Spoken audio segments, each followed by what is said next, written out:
Special focus. మనం సాయం చేస్తే తప్ప స్వాతంత్రం రాలేదు, మనం యుద్ధం చేస్తే తప్ప వాళ్లకు బతుకులు లేవు. అలాంటి బంగ్లాదేశ్ ఇప్పుడు మన మీదే విషం చిమ్ముతోంది. పాకిస్తాన్ మాయలో పడి భారత్కే వార్నింగ్ ఇస్తోంది. భారత్ గట్టిగా ఊదేస్తే ఎగిరిపోతుంది, గట్టిగా గుద్దితే అరగుద్దు వేస్ట్ అవుతుంది.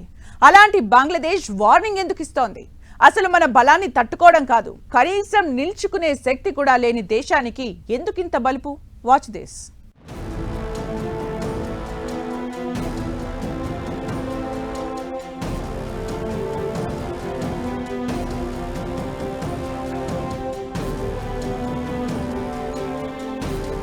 పాక్పై దాడి చేస్తే ఈశాన్య రాష్ట్రాలు ఆక్రమిస్తాం.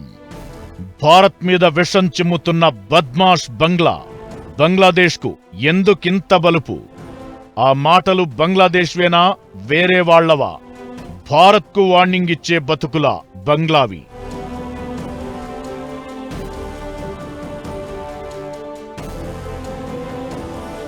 బంగ్లాదేశ్ ఇవాళ స్వతంత్ర దేశంగా ఉంది అంటే అది భారత్ వల్లే. 1971 యుద్ధంలో పాకిస్తాన్ను ఎదురించి ఓడించి మరీ ఆ దేశానికి భారత్ స్వాతంత్ర్యం అప్పగించింది. అలాంటి బంగ్లాలో షేక్ హసీనా సర్కార్ కూలిపోయిన తరువాత పరిస్థితులు మారిపోయాయి. అంతకుముందు వరకు భారత్తో స్నేహంగా ఉన్న బంగ్లా ఇప్పుడు చైనా, పాకిస్తాన్ మాయలో పడింది. పడింది, అంతటితో ఆగకుండా ఇప్పుడు భారత్కే వార్నింగ్ ఇచ్చేంత బలుపు చూపిస్తోంది. బంగ్లాదేశ్ మాజీ మేజర్ జనరల్ ఫజ్లర్ రెహమాన్ చేసిన వ్యాఖ్యలు ఇప్పుడు కలకలం రేపుతున్నాయి. పాకిస్తాన్పై భారత్ దాడి చేస్తే భారత్లోని 7 ఈశాన్య రాష్ట్రాలను బంగ్లాదేశ్ ఆక్రమించాలని ఫజ్లర్ సూచించారు.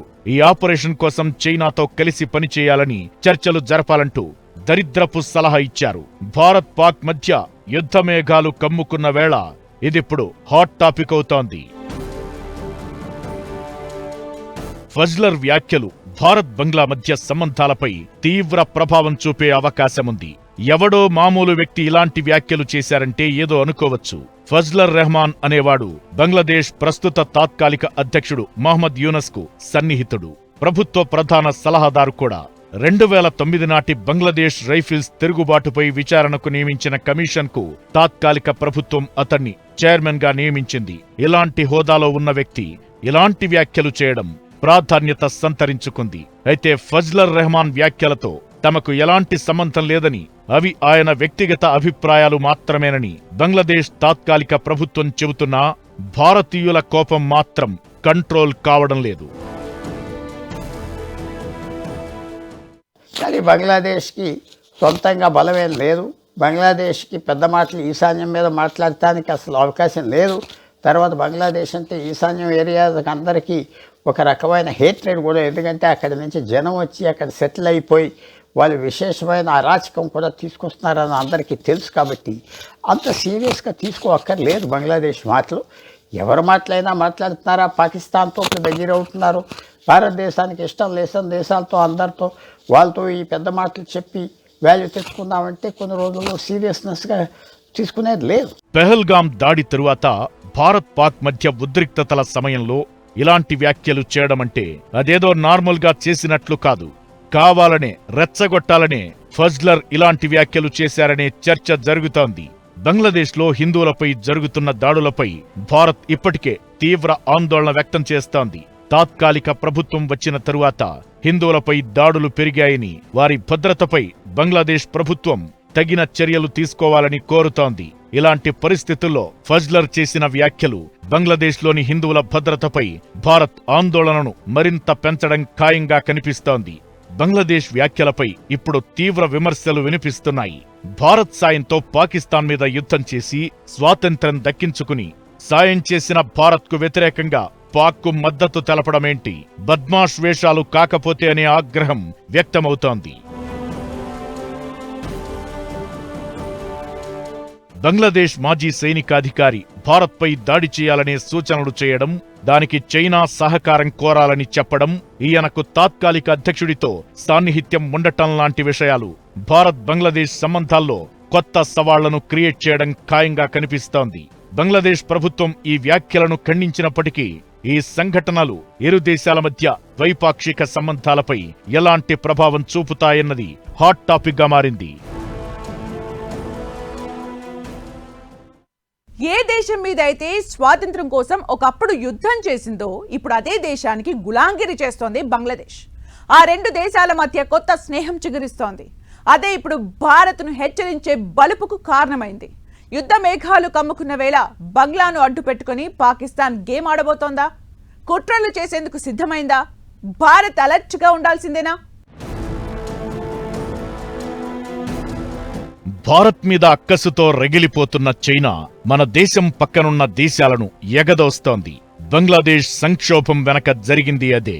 షేక్ హసీనా సర్కార్ భారత్కు అనుకూలంగా ఉండేది. ఆ ప్రభుత్వం కూలిపోయిన తరువాత బంగ్లాదేశ్లోని తాత్కాలిక ప్రభుత్వం చైనా పాకిస్తాన్కు లొంగిపోయింది. షేక్ హసీనా పదవి కోల్పోయినప్పటి నుంచి అక్కడి యూనస్ సర్కార్ పాకిస్తాన్ అనుకూల వైఖరి చూపిస్తోంది.